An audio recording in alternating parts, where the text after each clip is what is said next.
उनके हाथ में वो डमनी होती थी जिसे कपड़े धोते हैं। तो अम्मी को बस देखते ही अम्मी एक साइड से एंटर कर रही, मैं दूसरी साइड से सड़क वाली साइड से मैं घर पहुंच जाता था। तो जब मैं घर पहुंचता था तो थोड़ी सी पिटाई भी मेरी होती थी। आदाब। एक शख्सियत से रोज़ आपकी मुलाकात अलग अलग फेसबुक के पेजों के ऊपर, यूट्यूब चैनलों के ऊपर होती है, और उस शख्सियत से अक्सर जब बातचीत होती है तो वो मामलात को लेकर होती है, कोर्ट को लेकर होती है, बड़ी संजीदा और बड़ी गंभीर बातों के ऊपर बात होती है। लेकिन आज आइए कोशिश करते हैं टटोलने की कि रामनगर के एक छोटे से इलाके से जम्मू शहर तक का एडवोकेट शेख शकील का सफ़र, और उसके बाद जम्मू की गर्म और तेज़ हवाओं में अपने आप को खड़ा करना, और उसके बाद इस शहर के शहरदारान जम्मू के बीच में अपना एक मकाम बनाना बड़ा मुश्किल काम है। इस मुश्किल काम को आसान कैसे किया, आइए मेरे साथ हैं एडवोकेट शेख शकील। शकील साहब, सबसे पहले तो ये कि जम्मू की हवाएं बड़ी गर्म भी हैं, और जून जुलाई के महीने में मौसम इतना गर्म हो जाता है कि बड़ा मुश्किल हो जाता है एक उस शख्स के लिए जम्मू में रहना जो ठंडे इलाके से आया हो। सबसे पहले मैं जानना चाहूँगा कि रामनगर में कौन सी जगह पर आप रहते थे, और वहाँ से यहाँ तक का वो सफ़र बाद में, पहले सिर्फ रामनगर में कौन सी जगह थी, कौन सा घर कहाँ पर था आपका? जुनैद साहब, रामनगर मेरा ननिहाल भी है, रामनगर मेरी बर्थ प्लेस भी है और मेरे दादके भी है। मतलब मेरी पैदाइश रामनगर में हुई। मेरे वालिद रामनगर में, एक ही हमारा वार्ड नंबर 7 है। रामनगर एंटर करते ही जहाँ पे 6-7 मुस्लिम्स के कुंबे हैं, उनमें से एक हमारा घर भी था। ठीक। तो रामनगर में मेरी जब पैदाइश हुई तो मेरे से बड़ी मेरी हमशीरा थी। मेरे वालिद जम्मू में प्राइवेट सर्विस करते थे। अच्छा। और मेरी मदर जो थी वो अभी उनकी शादी नहीं हुई थी, तो वो एजुकेशन डिपार्टमेंट में टीचर थे। ठीक। तो रामनगर से बहुत दूर, बसंतगढ़ से भी आगे एक इलाका है खनेट, तो मेरी मदर ने वहीं से अपना सफ़र शुरू किया। मेरे वालिद यहाँ जम्मू में प्राइवेट सर्विस करते थे, तो फिर उसके बाद मेरी पैदाइश के बाद हम लोग जम्मू आ गए। जम्मू शिफ्ट हो गए आप? जम्मू शिफ्ट हो गए। और मैं जुनैद साहब आपको बताना चाहता हूँ, कोई वक्फा ज़िंदगी का ऐसा है जो आपने रामनगर में गुजारा है, या रामनगर मुझे उन गलियों में खेलने का मौका ही नहीं मिला? मुझे रामनगर में बस इतना याद है, मेरी जिसे कहते हैं कि बचपन के थोड़े से इम्प्रेशंस मुझे याद हैं। तो और ये भी मुझे याद है कि बचपन में प्यार बहुत मिला अपने ननिहाल में। और फिर उसके बाद एकदम मुझे ये याद है कि जो मेरा बचपन गुजरा वो जम्मू के कोई 7-8 मोहल्लों में गुजरा। अच्छा। हाँ, वो इसलिए क्योंकि हमारी जो किराए की जो एकोमोडेशन थी वो अक्सर चेंज होती रहती थी। अच्छा। तो हम लोग पीर मिठा में भी रहे, ठीक, हम लोग तालाब खटीका में भी रहे, दलपतिया मोहल्ला में रहे, बख्शी नगर में रहे। और जुनैद साहब, इतना प्यार मोहब्बत हमें मिला, जिसे कहते हैं, मुझे बचपन में मेरी वालदा कहती हैं, अब हम दलपतिया मोहल्ले में रहते थे, तालाब खटीका में जामा मस्जिद के सामने हम लोग रहते थे।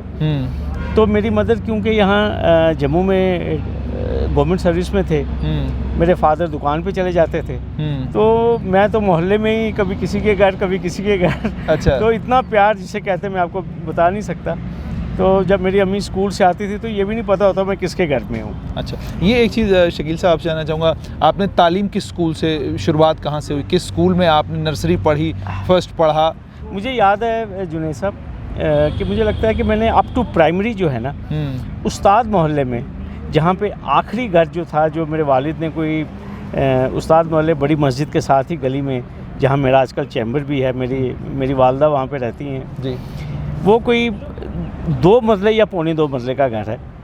तो मुझे वहीं से हमारे बिल्कुल मोहल्ले में अंदरूनी मस्जिद है उस्ताद मोहल्ले में, वहाँ पे हमारा इस्लामिया प्राइमरी स्कूल था। अच्छा। तो मुझे याद है कि मैंने अपनी primary education up to 5th जो है वो मैंने वहीं पे हासिल किया, क्योंकि मुझे याद है वो वाइट कलर की हमारी एक फ़ीस की रसीद कटती थी 5 रुपये महीने की, जिसे कहते हैं। और मुझे याद है जब मैं डैडी से पैसे मांगता था तो आप समझ लीजिए कि 5 रुपये की भी उस वक्त इतनी कीमत थी कि डैडी कहते थे यार 2-3 दिन ठहर जा, अभी उसके बाद देंगे। अच्छा। मुझे याद है वो वाइट कलर की रसीद काटी जाती थी। मेरी टीचर्स होती थी तस्लीम बाजी, फरीदा बाजी, और एक बाजी हमारी रुखसाना अनीस, वो आजकल लंदन में होती हैं, वो वहीं से डांट लगाती हैं अभी भी। अच्छा, वो उस्ताद रही हैं? वो उस्ताद मेरी। तख्ती लिखी कभी आपने? बिल्कुल तख्ती लिखी है।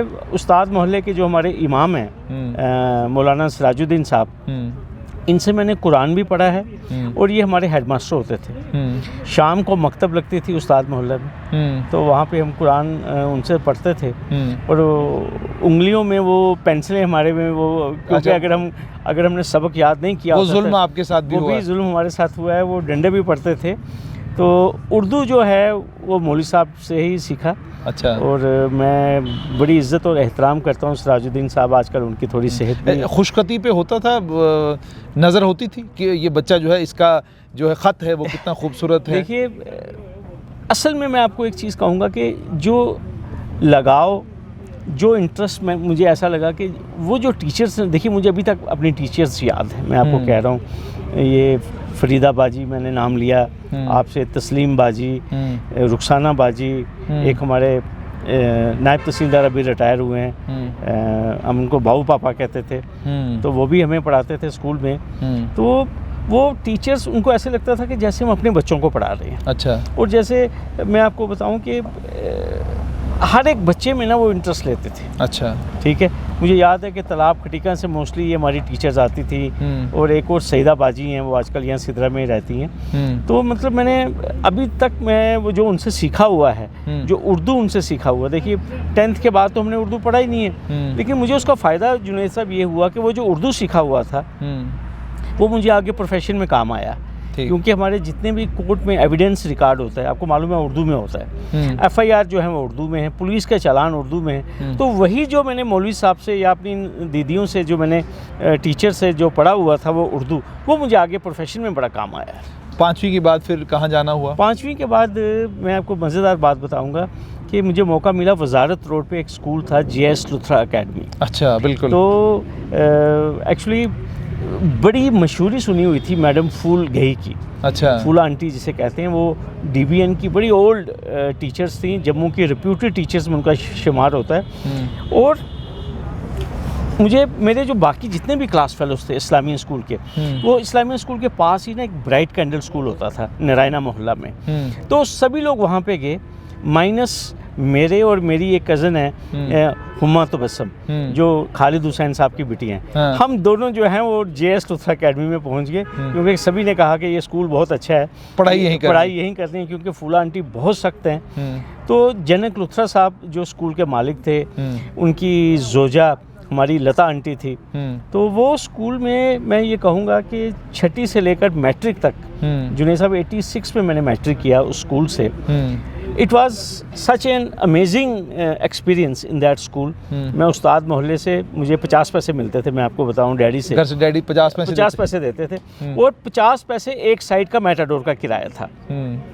टिफ़िन में 2 परोंठियाँ मिलती थी, तो 50 पैसे से ज़्यादा नहीं होते थे।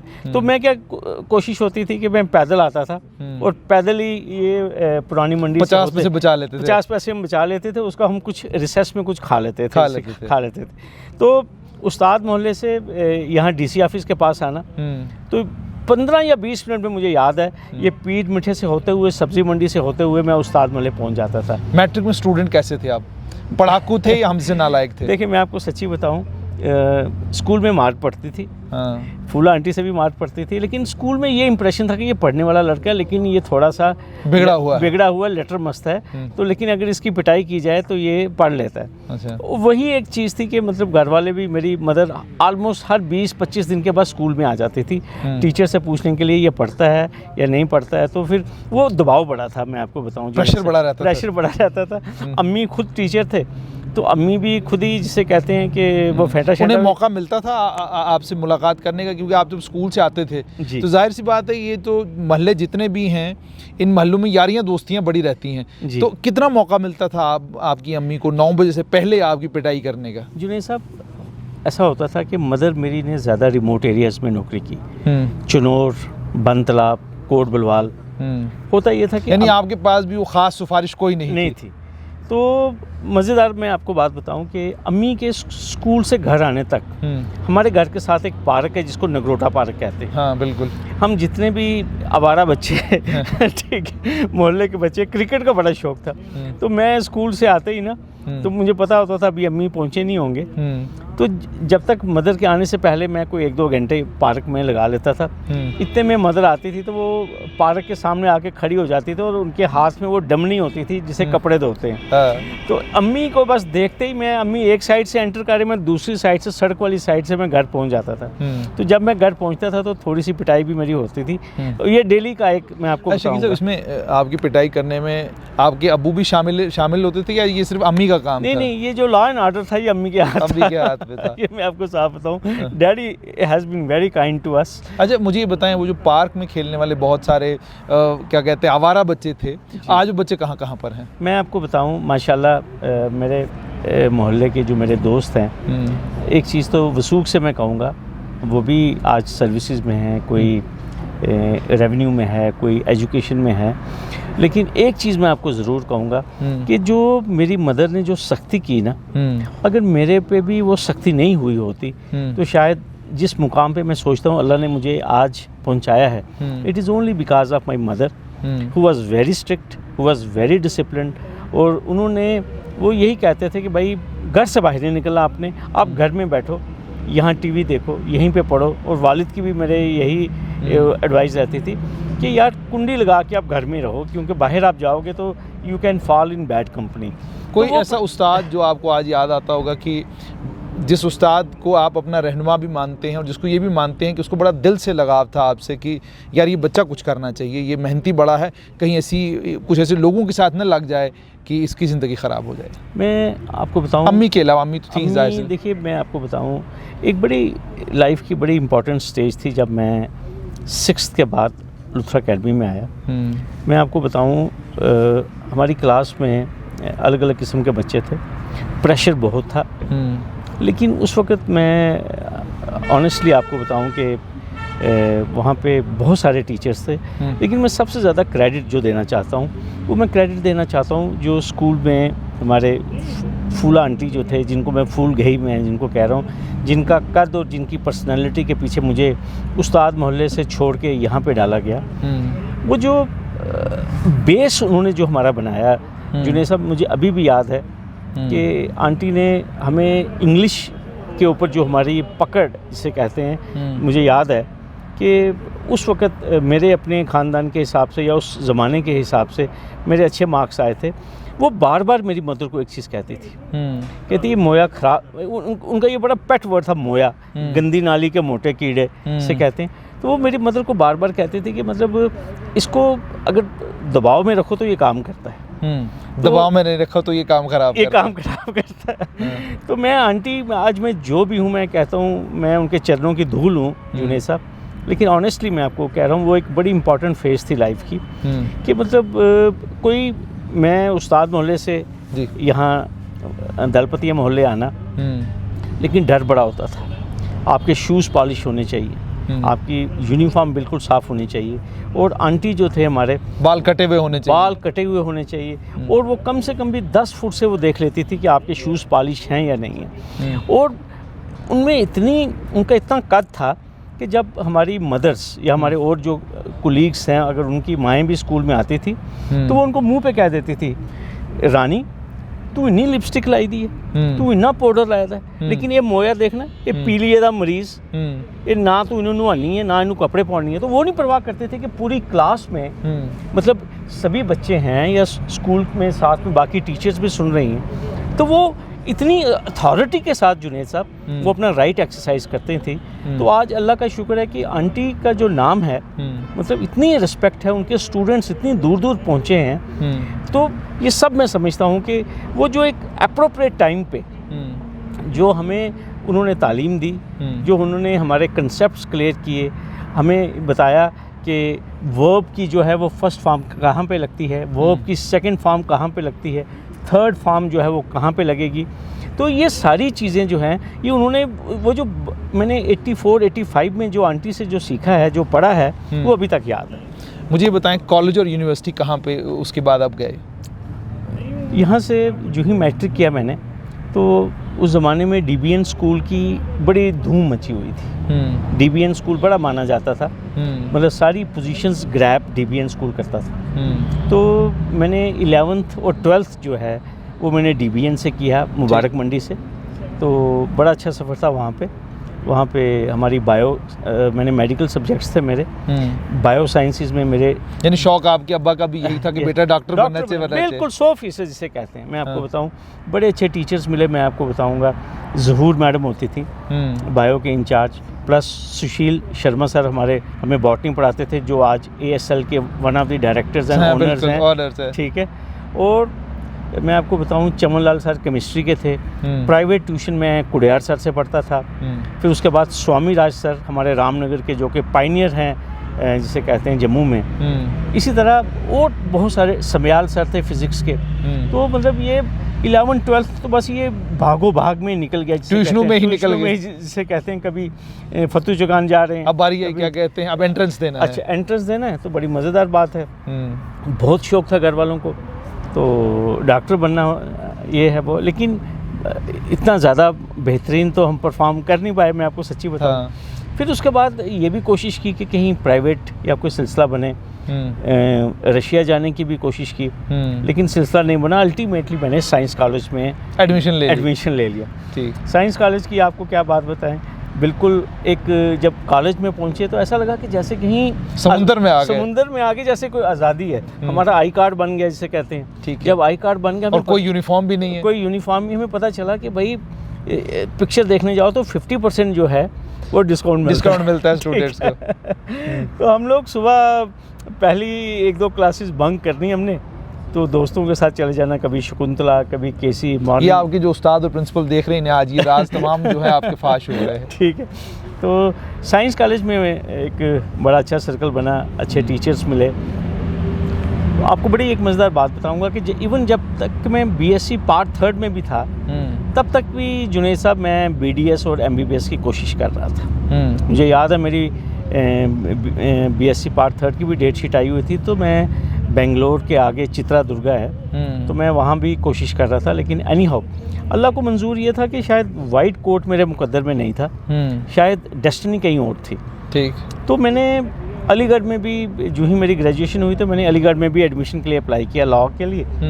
तो मुझे याद है कि मेरी जिस दिन जम्मू यूनिवर्सिटी में दाखिला हुआ, तो मुझे चिट्ठी आई, सोशियोलॉजी में मेरी एडमिशन हुआ अलीगढ़ में। तो जिस मेरे दोस्त ने मेरी एडमिशन करवाई थी, उसने कहा आप अलीगढ़ आ जाओ, तो मैं आपकी एडमिशन जो है वो चेंज करवा दूंगा लॉ में।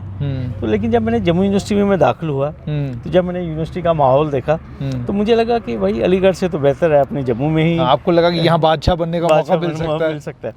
तो बस मैं जम्मू यूनिवर्सिटी में 92 में मैंने दाखिला लिया, अल्लाह के फजल से। तो पता ही नहीं चला कैसे ये सफ़र यूनिवर्सिटी का चला।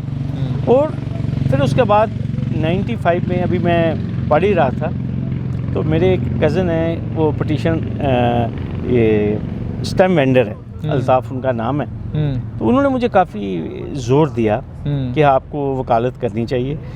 मैंने कहा नहीं, मुझे कोई शौक़ नहीं है, मैंने फ़ॉरेन जाना है, या दुबई या मैं यूरोप जाना चाहता हूँ, मैं कोई किसी कंपनी में काम करना चाहता हूँ, मैं ये इन सब चीज़ों में पढ़ना नहीं चाहता, मैं नहीं पढ़ना चाहता, मुझे वकालत का कोई शौक़ नहीं था जिसे कहते हैं। लेकिन उसने मुझे इतना ज़्यादा जिसे कहते हैं पंप किया।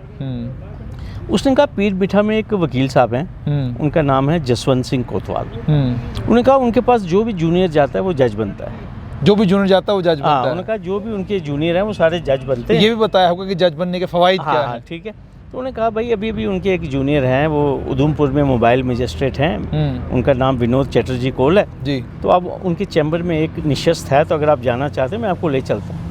मैंने कहा जी मुझे कोई शौक़ नहीं। उन्होंने कहा चल तो सही तू। ठीक है। अल्टीमेटली वो मुझे पीर मिठा में वो कोतवाल साहब के चैम्बर में ले गए। मुझे पूरा याद है, बड़ी he was a man of few words, mister JS कोतवाल। तो उनके जो इमीडिएट एसोसिएट थे, उनका नाम यशपाल कोतवाल जी है, वो भी आजकल जम्मू में सेशन जज हैं इस टाइम, हमारे हेडक्वार्टर पे। तो उन्होंने आपस में भद्रवाही में बात की। तो मुझे पूरा याद है, कोतवाल साहब ने उनको कहा कि थोड़े दिन के लिए इसको रखो, अगर चलेगा तो ठीक है, नहीं तो 2-3 हफ्ते के बाद इसको निकाल देना। हाँ, ये भी बात हो गई। ये भी बात होगी जिसे कहते हैं। तो जुनैद साहब इस किस्म का माहौल मुझे वहाँ का पसंद आया चैम्बर का। वो बड़े डिसिप्लिन्ड सीनियर थे, एयरफोर्स से वो रिटायर्ड थे, बिल्कुल फौजी अंदाज था उनका काम करने का, असूल परस्त आदमी थे। आप यकीन कीजिए, मतलब वो दिन ज्वाइन करना प्रोफेशन को, मैंने 5 साल मैं उनका शागिर्द रहा। शायद ही कोई ऐसा दिन होगा -4, 5, 6 डेज़ ऑफ माई मैरिज कि मैंने उस चैम्बर से कभी कोई छुट्टी ली हो या मैं कोई काम में कोई कोताही की हो। फिर उसके बाद मैंने पीछे मुड़ के नहीं देखा, क्योंकि मुझे माहौल इतना अच्छा मिला, मुझे उस्ताद इतने अच्छे मिले कि उसके बाद there was no question of looking back. मुझे शकील साहब ये बताएं कि ये तमाम चीज़ें तो आप बता रहे हैं कि आप क्या कर रहे हैं, लेकिन मैं ये समझना चाहूँगा कि एक बच्चे को बनाने के लिए और अपनी औलाद को, ख़ासकर जिससे आपको बड़ी तवक्काएँ वाबस्ता होती हैं, उसको बनाने के लिए माँ बाप बहुत सारे जतन करते हैं। आप बड़े आराम से ये कह रहे हैं कि मैं कोतवाल साहब के चैम्बर में गया, या मैंने मैंने GGM साइंस कॉलेज में एडमिशन ले लिया, या मैंने यूनिवर्सिटी में एडमिशन ले लिया।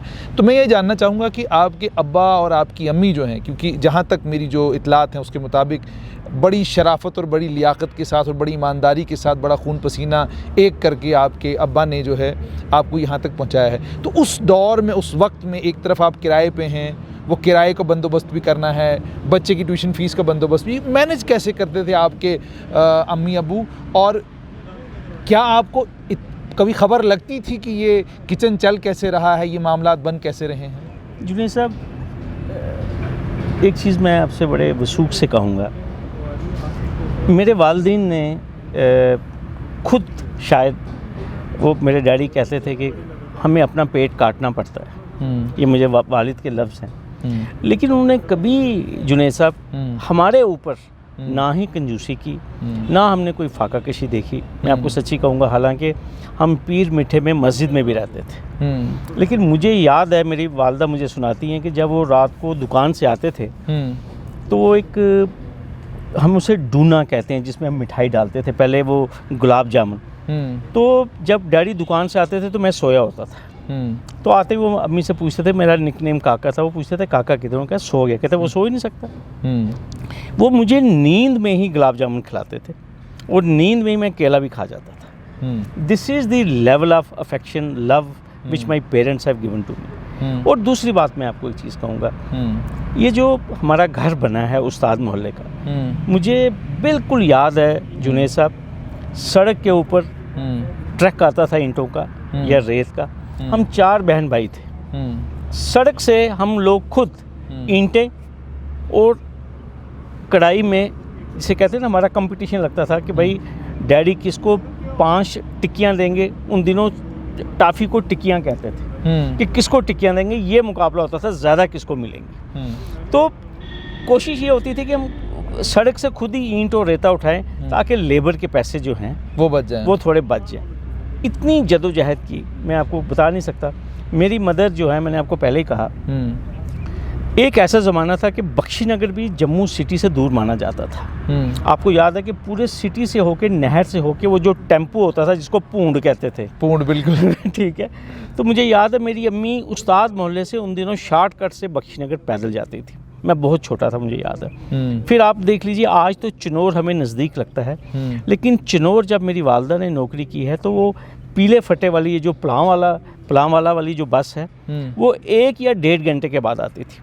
और कई बार ये जो स्टाफ था इस रूट का, ये जो ग्रुप सेंटर CRPF की जो बसेस होती थी, तो ये जो हमारा स्टाफ होता था, ये उस बस को हाथ देता था, क्योंकि अगर बस मिस हो जाए तो फिर 1 घंटा वेट, आपको मिनिमम 1 या 1.5 घंटा वेट करना पड़ता था। ये मैं आपको बताता हूँ। फिर अम्मी स्कूल से आती थी तो वो हमारे घरों में स्टोव होते थे, स्टोव जिसे कहते हैं, बिल्कुल। तो मुझे याद है वो पिन लगाते थे, तो वो कई बार ना वो तेल ऐसे ऊपर जाता था। हाँ। तो हम जो 3-4 बहन भाई थे, हम वेट कर रहे होते थे, हम स्कूल से आगे होते थे, अम्मी ने अभी स्कूल से आना होता था। अम्मी आते थे, आटा वो गूंथती थे, फिर वो स्टोव जलता था, खाना बनता था, फिर हम खाते थे। फिर गर्मी बड़ी होती थी, फिर उन्होंने हमें कोई 3:30-4 बजे सुलाना, तो हम 6-6:30 तक सोए रहते थे। ये मैं आपको बता रहा हूँ मामूल की बातें। लेकिन इसमें मेरी जो मदर थी, मतलब उन्होंने कभी ऐसा नहीं कहा कि भाई मैं स्कूल भी जा रही हूँ, मैं स्कूल के बाद शिकायत कभी नहीं की, कभी ऐसे नहीं किया। मतलब उनको अच्छा लगता था। हम 4 बहन भाई थे, लेकिन फिर मेरा जो छोटा भाई था जुल्फ़कार, ये बड़ा शरारती था, वो अम्मी के आने से पहले ही उसको पता कि अम्मी आने वाली, तो वो रोना शुरू कर देता था। तो वो अम्मी को आते ही कहता था कि हाँ जी मुझे भैया ने मारा है। तो वो मुझे जब तक एक दो मुझे पड़ती नहीं थी वो चुप नहीं होता था। अरे ये भी आपके साथ हुआ? ये भी बड़ा चला है प्रोग्राम। तो ये मैं आपको बता शकील साहब, अब एक और चीज़ कि उसके बाद आपका जो ये वकालत का सफ़र है, इसके बड़े नशीब व फराज आपने देखे हैं। मैं आपसे ये समझना चाहूँगा कि जब आपने वकालत शुरू की, आपने अक्सर उन केसेस में हाथ डाला जो बड़े कंट्रोवर्शियल माने गए, जो यूं भी माना गया कि इससे बड़ी पब्लिसिटी मिल सकती है। तो क्या ये जहन में था कि यार इसी से मैं मशहूर हूँगा और मेरे जम्मू के इस समाज में मेरा नाम बनेगा, या शुरू से शौक़ ये था कि जो मुश्किल काम है वही करूँगा? मैं आपको जुनैद साहब, ये जो मेरे अंदर आप समझ लीजिए जो एक्टिविज़म शुरू से घुस गया, मेरे जो सीनियर थे कोतवाल साहब, वो उस चैम्बर में क्या था कि वो खुद बड़े असूल परस्त आदमी थे। हम और एक चीज़ जो उन्होंने शुरू से हमें बताई, उन्होंने कहा भाई प्रोफेशन में कभी झूठ नहीं बोलना है, वकालत में कभी ना कोर्ट को मिसलीड करना है ना क्लाइंट को मिसलीड करना है। और हमारे चैम्बर में जो 80% काम था वो गरीब लोगों का काम था। ठीक। और मैं आपको बताऊं बड़ी मज़ेदार बात, क्योंकि वो खुद भद्रवाह से थे, तो अक्सर जब हमारे चैम्बर में केसेस का फैसला हो जाता था तो हम लोग चिट्ठी लिखते थे अपने मौक्कल को कि भाई आपके केस का फैसला हो गया, आप आइए हमसे रुजू कीजिए। तो जब वो लोग आते थे हम उनसे पूछते थे कि भाई कोतवाल साहब हैं, इतने सीनियर एडवोकेट, आपने कितनी फ़ीस इनको दी हुई है? वो कहते थे जी पता नहीं, कोई कहता था 800 दिए हैं, कोई कहता जी 1500 रुपये दिए हमने। फिर हम उनको कहते थे भाई ये तो डेजिग्नेटेड सीनियर हैं, इतने रिप्यूटेड लायर हैं। कहते जी साहब ने कभी मांगे नहीं, हमने कभी दिए नहीं। तो फिर बड़ा हमें वो आप समझ लीजिए कि किस माहौल में। लेकिन शकील साहब, दो चीज़ें थी। एक तरफ तो ठीक है, आप ये कहते हैं कि वकालत के इस शोबे में आपको एक ऐसा सीनियर मिला जिस सीनियर को पैसे की जिसके लिए कोई ज़्यादा कीमत नहीं थी, लेकिन आप एक ऐसे घर से आते थे जिस घर में आपको ये इस चीज़ का एहसास था कि पैसों की तो बड़ी ज़रूरत है और इसके बगैर तो ज़िंदगी चलेगी नहीं। और अगर शहर में रहना है, 2 बहनें भी हैं, हम 2 भाई भी हैं, ज़िंदगी के और भी मामलात हैं, अबू जी जितना कमाते हैं उससे शादियां नहीं हो सकती, उससे ब्याह नहीं हो सकते, उससे कोई बड़ा मामला हमारे, क्योंकि हम जिस समाज से आते हैं, समाज में आपकी शादी के ऊपर कितने पकवान बने हैं वो ये तय करता है कि आपने ज़िंदगी में तरक्की कितनी की है। आपके घर वाले कपड़े कितने पहनते हैं उससे ये तय होता है कि आपने ज़िंदगी में कुछ कमाया है कि नहीं कमाया है। तो इसीलिए मैं समझना चाहता हूँ कि उस ज़रूरत को ध्यान में रखते हुए, प्रोफेशन की जो ज़रूरियात हैं उनको ध्यान में रखते हुए, इन तमाम चीज़ों को आपने कैसे इंश्योर किया? देखिए जुनैद साहब, एक तो सबसे बेहतरीन बात क्या थी, जिस दिन मैंने वकालत शुरू की, अभी मेरा लाइसेंस नहीं बना था, लेकिन वो इतनी कदावर शख्सियत थे, इतने असूल परस्त आदमी थे कि वो जो ही हमारे चैम्बर में किसी केस में फ़ीस आती थी उसका 20% पहले ही वो निकाल लेते थे। अच्छा। हाँ, वो वाइट एनवेलप्स होते थे। हम जितने भी 4-5 लड़के जो उनको लगता था कि ये चैम्बर में मेहनत करते हैं, उसी हिसाब से, उसी प्रोपोर्शन में वो जो 20% फ़ीस होती थी वो हमारे बीच में डिस्ट्रीब्यूट होती, डिवाइड होती थी। और एक बड़ी मज़ेदार मैं आपको बात कहूँगा, कुछ ऐसे केसेस थे जिसमें कोतवाल साहब खुद फ़ीस नहीं लेते थे। अब जैसे किसी की कोर्ट में कोई रजिस्ट्रेशन करवानी है, अब कोतवाल साहब के पास कई लोग आते थे कि साहब मैंने ज़मीन खरीदी है या ज़मीन बेचनी है या मैंने कोई गिफ्ट डीड करनी है, वो इन चीज़ों के पैसे नहीं, वो कहते हैं शकील आप देख लेना, मेरा एक और साथी था गुरदीप था, उसको हम लोग आपस में डिवाइड कर लेते। फिर उसके बाद सबसे एक अहम लिटिगेशन थी मोटर एक्सीडेंट क्लेम्स की। उसमें भी अगर बाई द वे मैं आपसे मिसाल दे रहा हूँ आपको, अगर 1.5 या 2 लाख रुपए चैम्बर में फ़ीस आ रही है, कोतवाल साहब वो भी पैसे नहीं लेते थे। हम 6-7 एसोसिएट्स थे, हमें कहते थे आप इसको आपस में शेयर कर लीजिए। तो उन्होंने हमें पूरा, जिसे कहते हैं कि ये सिखाया कि आपने सिस्टम में रहना कैसे है, और उसी चीज़ को मैंने आगे भी फॉलो किया जुनैद साहब। मेरे पास सरमाएदार लोग भी आते हैं, मेरे पास गरीब लोग भी आते हैं, ज़्यादा मेरे पास गरीब ही आते हैं। मेरे पास जो कमर्शियल क्लाइंटेल है वो कम है, मैं आपसे साफ बात कहूँगा, लेकिन अल्लाह का फजल इतना है कि उसने कभी ये ऐसी मुझे कोई हालत नहीं लाई कि मुझे कोई दुश्वारी आई है। जितने मेरे अखराजात हैं वो अखराजात अल्लाह ताला पूरे करता है। मैं बिल्कुल भी नाशुक्रा इंसान नहीं हूँ। अच्छा, ज़िंदगी का कोई शकील साहब रिग्रेट मैं ये कहूँगा कि मुझे एक चीज़ मुझे महसूस होती है, जो मैं कभी देखता हूँ कि जो बेवसीला लोग हैं, मुझे ये लगता है कि मेरा चैम्बर इतना बड़ा होना चाहिए था कि मैं जिस तरह आज मेरे साथ 10-12 साथी काम कर रहे हैं, मेरे पास इतने बच्चे आते हैं जुनैद साहब जो मेरे साथ काम करना चाहते हैं। मुझे इतने रेफरेंसेस से बच्चे कांटेक्ट करते हैं, राजौरी से, पुंछ से, किश्तवाड़ से, बनी से। आप रख नहीं पाते? मैं रख नहीं पाता हूँ। ये मेरी लाइफ का सबसे बड़ा रिग्रेट है कि मैं, देखिए, अगर मुझे जसवंत सिंह कोतवाल नहीं मिलते, मैं शेख शकील नहीं बनता। बिल्कुल। और मैंने देखा है कि कई बच्चे जिनमें इतना टैलेंट है जुनैद साहब, वो इसलिए इस प्रोफेशन को छोड़ देते हैं या इससे मायूस होकर इसको प्रोफेशन को छोड़ देते हैं क्योंकि उनको जसवंत सिंह कोतवाल जैसा सीनियर जो है वो नहीं मिलता। हालांकि हमारे प्रोफेशन में बहुत आला दर्जे के सीनियर एडवोकेट्स हैं। 10, 15, 20 लोग ऐसे हैं जिनके पास 25-25 लोग काम कर रहे हैं। मैं सुनील सेठी साहब हैं, वेदराज वज़ीर हैं, गोनी साहब हैं, जोहल साहब हैं, लेकिन कितने लोगों को ये अकोमोडेट कर पाते हैं? बड़ा मुश्किल है। बड़ा मुश्किल है। और वो बच्चे, जिसे मैं ये कहूँगा, क्योंकि जो हमारा रॉ टैलेंट है ना, वो हमारे गाँव में है। आप देखिए, मैं आपको एक चीज़ कहूँगा कि आज हमारे यहाँ पे एक एडिशनल एडवोकेट जनरल है, डिस्ट्रिक्ट डोडा से, रिमोट एरिया से हैं, फारूक अहमद नटनो।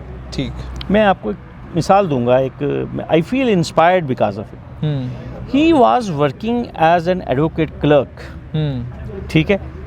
उसी से, वहाँ से जो पैसा कमाया, उसी से LLB किया और फिर उसके बाद वकालत शुरू की।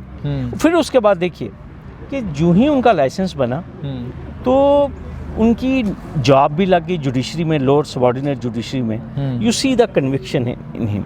ही did not join there and he resigned from that job and he continued with the profession and today he is additional advocate general of J&K UT, ठीक है। तो इस तरह का बड़ा सारा टैलेंट जो है वो हमारे यहाँ पे है। और आपको यही रिग्रेट है कि आप? मुझे ये रिग्रेट है, मुझे और कुछ नहीं चाहिए। देखिए, मैं आपको बताऊँ जुनैद साहब, रामनगर जैसी जगह से उठ के मैं अपनी UT की, अपनी रियासत की हाईएस्ट कोर्ट में मैंने वकालत की और आप यकीन कीजिए अभी तक जो वकालत की है मुझे पूरी कंटेनमेंट है। ठीक है, कुछ लोग मेरे स्टाइल ऑफ वकालत से खुश नहीं होंगे क्योंकि हमारे पंजाबी में कहते हैं तू देना। मैंने बहुत लोगों को तू भी दिया, अभी भी दे रहा हूँ और इंशाल्लाह आगे भी दूंगा जब तक प्रोफेशन में रहूँगा। मुझे कोई रिग्रेट नहीं है। अच्छा शकील साहब, मुझे एक चीज़ बताएं, वो एक आलमा इकबाल का बड़ा खूबसूरत शेर है कि उम्र भर तेरी मोहब्बत मेरी खिदमत कर रही, मैं तेरे काबिल जब हुआ तू चल बसी। तो उन्होंने बेसिकली अपनी अम्मी के बारे में ये कहा कि पूरी ज़िंदगी जो मेहनत वो कर रहे थे तो सब कुछ अपनी अम्मी के लिए कर रहे थे। तो जब आलमा इकबाल कहते हैं मैं इस काबिल हुआ कि मैं अब खिदमत करता, तो वो चली गई तो मैं खिदमत उनकी कर ही नहीं सका। तो आपका अपने आपके अब्बू के साथ बड़ा ख़ास रिश्ता था, तो क्या आज शकील साहब कभी किसी वक्त महसूस होता है कि जब उनको ये सब चीज़ें देखनी चाहिए थी तब वो आपके साथ नहीं है? जुनैद साहब, एक मैं ये कहूँगा, ये सिलसिला अल्लाह ताला ने अपने हाथ में रखा हुआ है।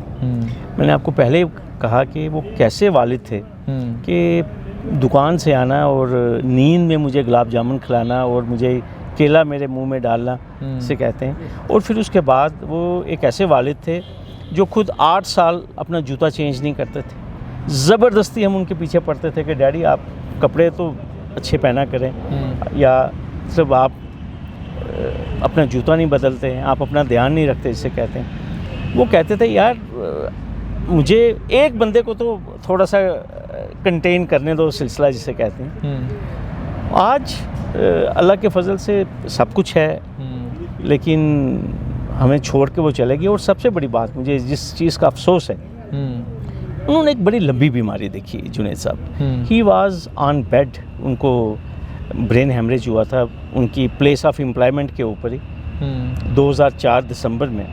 तो अभी 2019 जुलाई में उनका इंतकाल हुआ है। बड़ी लंबी बीमारी देखी। मुझे महसूस होता है कि शायद he was not due for this. वो बड़े नेक इंसान थे इसे कहते हैं। मतलब पूरा जम्मू शहर, आधा जम्मू शहर उनका कस्टमर था। किस तरह से वो लोगों को मिलते थे सभी लोग जानते हैं। उन्होंने हमें इतना प्यार दिया, उन्होंने खुद अपने ऊपर फाका कशी की, खुद कंजूसी की, लेकिन हमें उन्होंने बनाया। लेकिन दुख इसी बात का था, वो अक्सर कहते भी थे अब आप, मैं चाहता हूँ कि आप मुझे दूर दराज इलाकों में, ठंडे इलाकों में, उनको शौक़ था मैं लाटी जाऊँ, मैं डुड्डू जाऊं, बसंतगढ़ जाऊं, अपने इन इलाकों को देखूं, बाहर जाऊं आपके साथ। लेकिन शायद मुझे लगता है कि अल्लाह ताला के जो फ़ैसले हैं वो कुछ हम सोचते कुछ हो रहे हैं, होता कुछ हो रहा है, लेकिन हमेशा उनकी कमी महसूस होती है। और मुझे ऐसा लगता है कि वो जहाँ पे भी हैं, उनकी रूह जहाँ पे भी है, वो अभी भी हमें ब्लेस कर रहे हैं। और मेरे अंदर ये जो इतनी ज़्यादा एनर्जी जो है वो सब उनकी दुआओं का नतीजा है। उन्होंने हमेशा हमें रिज़्क़ हलाल दिया, अपनी सादगी नहीं छोड़ी जिसे कहते हैं, और बार बार एक ही चीज़ कहते थे, बेटा ये कागज़ों का काम है, इसमें आपको ईमानदारी से चलना है, लोगों के कागजात होते हैं, इनको संभाल के रखना है। ख़ासकर एक और चीज़ पे बड़ा वो बार बार कहते थे कि अमानत, कहते अगर किसी ने ये भरोसा होता है आपके ऊपर, ये जिसे कहते हैं ये अमानत होती है, जब आपके पास कोई अपना केस देता है या कोई प्रॉब्लम आपके साथ डिस्कस करता है। तो जुनैद साहब, मैं बता नहीं सकता हूँ कि वो हमारे ख़ानदान के क्या थे, वो पिलर थे मेरी फैमिली के, और हमें उनकी जो कमी है वो तो कभी पूरी हो नहीं सकती। अब अल्लाह का बहुत एहसान है, शुक्र है, मेरी वालदा हैं, वो भी जिसे कहते हैं कि डायबिटिक हैं, लेकिन अल्लाह का बड़ा शुक्र है कि इतनी वो अलील हैं जिसे कहते हैं, लेकिन उसके बावजूद भी वो आज भी मेरा वैसे ध्यान रखती हैं जैसे मैं वो छोटा बच्चा था जब मैं स्कूल में पढ़ता था। मतलब बाहर सर्दी है, जल्दी घर आया कर, चैम्बर से जल्दी ऊपर आया कर। तो मैं तो ये कहता हूँ कि सब कुछ मिल जाता है, लेकिन ये वालिदैन नहीं मिलते। और ख़ासकर ये जो वालिद होता है, इसके प्यार का अंदाज़ ही कोई डिफरेंट होता है। देखिए ना, अम्मी से तो हमने फैंटा भी खाया, सब कुछ किया। डैडी जो थे वो तो पूरी लाइफ उन्होंने स्ट्रगल की, मैं आपको साफ कहूँगा। हमारे घर को बेसिकली बनाया ही उन्होंने, अम्मी का तो कंट्रीब्यूशन था ही, लेकिन डैडी ने मतलब अपने आराम आसाइश सब छोड़ दिए हमारे पीछे जिसे कहते हैं। तो मतलब उनकी कमी तो कभी नहीं पूरी होगी जुनैद साहब। मैं तो यही सोचता हूँ कि अल्लाह ताला ऐसे वालिदैन जो हैं वो सबको दे। बहुत बहुत शुक्रिया। तो ये थे शेख शकील। आपने एडवोकेट शेख शकील की आज वो साइड देखी है जो शायद आपको कैमरे के ऊपर कभी देखने को नहीं मिली है। वो तमाम बातें सुनी हैं जो शायद आपने इससे पहले कभी भी नहीं सुनी होगी। मगर एक खूबसूरत बात जिस पर उन्होंने बात ख़त्म की वो ये कि माँ की मोहब्बत का तो पता चलता है, लेकिन बाप की शफ़क़त का, बाप की मोहब्बत का पता बहुत कम चलता है। हमें बाप के चेहरे पर गुस्सा हर वक्त नज़र आता है, मगर उस गुस्से के पीछे जो बेइंतहा मोहब्बत होती है वो देखने का मौका, उस मोहब्बत को महसूस करने का मौका उस आखिरी सांस तक नहीं मिलता जब तक वो हमारे साथ रहते हैं। तो कोशिश करेंगे ऐसी ही शख्सियात के साथ जिनकी एक तस्वीर आपके सामने है, दूसरी तस्वीर आप तक ज़रूर पहुँचाएँ।